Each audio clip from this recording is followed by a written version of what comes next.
जी महाराज, सभी संत महापुरुषों, गुरु प्यारी साथ संगत, आज बड़ा सुंदर दिन है, बड़ी सुंदर घड़ी है।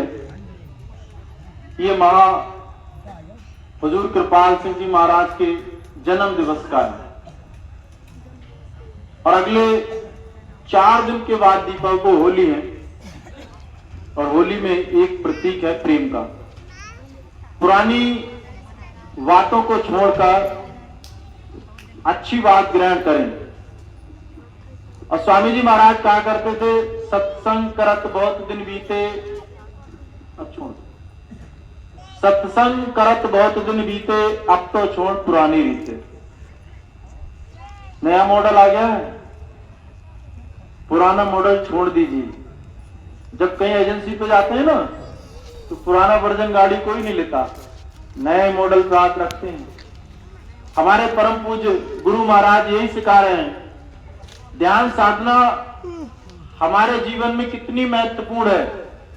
इसके लिए महाराज जी ने 1 घंटे बैठ के समझाया है। हम आते हैं सत्संग में, लेकिन हमारा मन घर में लग जाता। हम बैठे सत्संग में, लेकिन हमारा मन खेत में लगा हुआ है। इसीलिए पूज्य महाराज जी ने सबसे पहले सत्संग शुरू होने से पहले आपको ध्यान पे बिठा दिया। जब आपका ध्यान गुरु चरणों में लग जाएगा, तो आपका जीवन जो है वो आनंद में हो जाएगा। फिर आपका मन संसार में नहीं जाएगा, और संसार में गया नहीं, आप फंसे नहीं। संसार में गया नहीं और आप फंसे नहीं। कारण आपकी जो इच्छाएं शक्ति है वो कामदेव के वश में। आप कुछ नहीं करते, आप गुरु जी का ध्यान नहीं करते, गुरु जी के बताए मार्ग पर आप चलने का प्रयास नहीं करते। इसीलिए आपकी तमाम इच्छा शक्ति कामदेव के वश में है। एक महात्मा जी हुए जिन्होंने कठोर साधना की, और कठोर साधना करने के बाद में उन्होंने प्रतिज्ञा की, मैं ऐसा कोई भोजन ग्रहण नहीं करूंगा जो कामदेव की कामना मेरे शरीर में उत्पन्न हो। चतुर्थ वन के बीच में उन्होंने साधना करना शुरू किया, और उन्होंने निर्णय लिया कि सूखी पेड़ की छाल खाऊंगा। सूखी पेड़ की छाल खाना शुरू किया, साधना में लगे रहे। लेकिन कामदेव भी पीछे नहीं है, प्रकट हुए, कहने लगे आप भोजन क्यों नहीं खाते। कहने लगे मेरे अंदर काम की इच्छा शक्ति उत्पन्न होगी, इसीलिए मैं सूखी छाल खाकर भजन साधना में उस मालिक को याद करता हूं।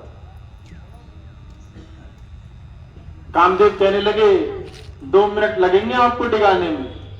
कहने लगे ये हो ही नहीं सकता, ये तो हो ही नहीं सकता। मैंने कोई ऐसा भोजन ग्रहण नहीं किया जिसमें मेरी इच्छा आपके वश में हो जाए और मैं कामून शक्ति में चला जाऊं, ऐसा हो नहीं सकता। कहने लगे ऐसा तो हो जाएगा और आप रुक नहीं पाओगे।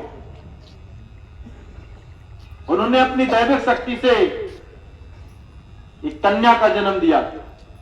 कन्या उत्पन्न हुई, उसे एक प्रसन्नता दी और उसको उपहार सौंप दिया कि ये महात्मा जब आते हैं ना, उन पेड़ पर आज से रोज हलवा लगाना है, रोज हलवा लगाना है। इनके समय से पहले, ये आने को हो उससे पहले लगा देना। महात्मा जी आने को हुए उससे पहले हलवा लगा दिया। वो बड़े प्रसन्न थे। कहने लगे परमात्मा को बड़ी खुशी हुई है, मैं साधना कर रहा हूं और परमात्मा ने मेरी सुन ली, और इसीलिए परमात्मा ने सूखी छाल की जगह हलवा लगाना शुरू कर दिया। हे परमात्मा तेरा धन्यवाद। परमात्मा का धन्यवाद किया और चाट लिया। जैसे चाटा, वैसे ही उनके खून में रक्त बहना, कामदेव का काम का रसपान शुरू हो गया। 2-4 दिन चाटा होना, बढ़िया सुंदर हलवा, देसी घी का बना हुआ, खूब चाटा। चले गए साधना पे बैठे। एक दिन देखा जैसे उनका आने का समय हुआ, एक सुंदर कन्या हलवा लगा रही।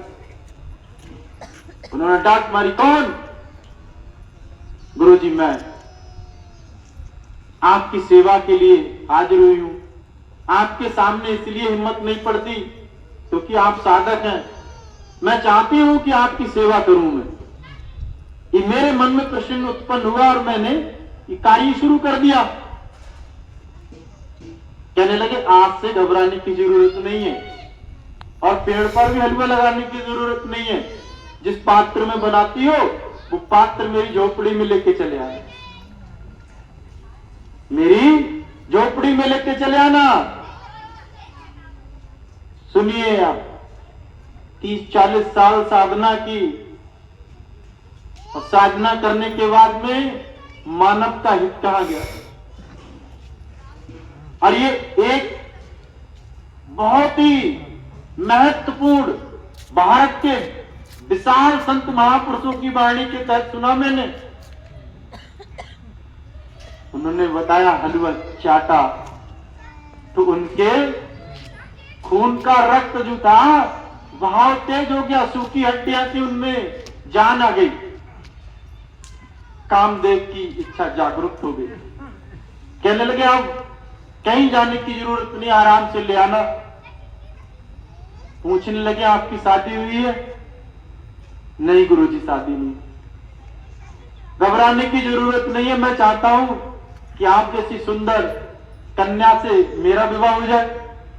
कहने लगे, हो तो जाए, ये मेरा सौभाग्य होगा आप जैसे तपस्वी की मैं अर्धांगिनी बनूं।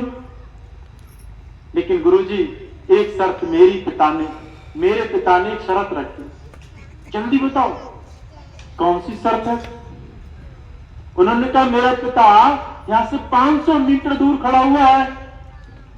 500 मीटर दूर मेरा पिता खड़ा हुआ, उसका आदेश है मेरी कन्या से विवाह वही करेगा जो अपना मुंह काला करके और मेरी कन्या को अपनी पीठ पे बिठाकर घुटना का बल मेरे पास चल के आएगा, उसी से मैं अपनी कन्या की शादी करूंगा।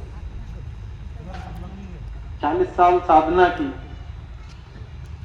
कहने लगे, ये कोई बड़ी बात नहीं, ये मत, आपकी शर्त मान ली मैंने, अपना मुंह खुद काला किया और कन्या को पीठ पे बिठाया और चल दी।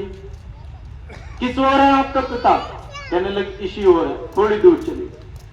जैसे ही आगे बढ़े तो उन्होंने देखा कामदेव खड़े हुए। कहने लगे, ऋषिवर रहने दीजिए, अभी तो एक कला करी है मैंने, सारी कलाएं छोड़ दी तो आप रुक नहीं पाओगे। मैं आपको इसी तक छोड़ता हूं, नहीं तो आपकी जो साधना है वो सारी खंडित हो जाएंगी,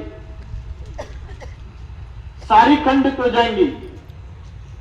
हम और आपकी स्थिति क्या है? जब हमारा शरीर भी बुढ़ापे में चला जाता है तो हम भोजन ग्रहण करते हैं, सुंदर सुंदर काजू बादाम पिस्ता खाते हैं ना, तो रसपान जो बॉडी में जाता है इसको झेल नहीं पाते, कर नहीं पाते, साधना कहां से करें?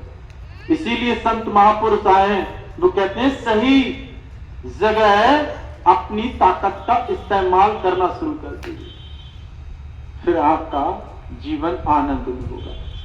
भीखा साहब ने कहा है, भीखा भूखा कोई नहीं, सबकी गठरी लाल और ग्रह खोल नहीं देखते ताके वह कंगाल। परमात्मा तो आपके हृदय में बैठा हुआ है, खोज नहीं कर रहा, देख कोई नहीं रहा, जान कोई नहीं रहा। सत्संग में तो आए, पल्ला झाड़ कथा सुनी और चले। गुरु जी को कोई हृदय में बिठाकर सुन नहीं पाया। सोचने लगे, महाराज जी ने अभी कहा भी है भंडारे के समय से वाद में आते हैं, समय से पहले की जाने की तैयारी लगे रहते हैं, सत्संग सुनते ही आते हैं, चल देते। संतन वचनम जीवन आधारम, संत का वचन हमारे जीवन का आधार है। लेकिन हम चाहते क्या? बच्चे में चला गया मन, नाती में चला गया मन, मकान में चला गया मन, घर में क्या परिस्थिति है उसमें चला गया मन। बच्चा चाहे भोजन दे या ना दे, बहू भोजन दे या ना दे, कोई फर्क नहीं पड़ता, लेकिन हमारा मन मोह उसमें हिलगा हुआ है, इसीलिए हम निकलने के लिए तैयार नहीं। अभी 20 दिन पहले से टूर पे गए हुए थे, गुरु महाराज ने भेज दिया। समस्त संसार से कुछ ना कुछ तो बटोर के लाना चाहिए। कहीं जाओ तो कुछ लाते नहीं।